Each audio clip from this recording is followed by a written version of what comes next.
मुलाकातें कम हो गई है, अब बातें कम हो गई है। मुलाकातें कम हो गई है, अब बातें कम हो गई है। इश्क भी धीरे धीरे दम तोड़ ही देगा, उससे फर्क नहीं पड़ता मेरे रहने ना रहने से।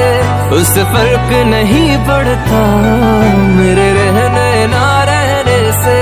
मुझे लगता है कि वो मुझे अब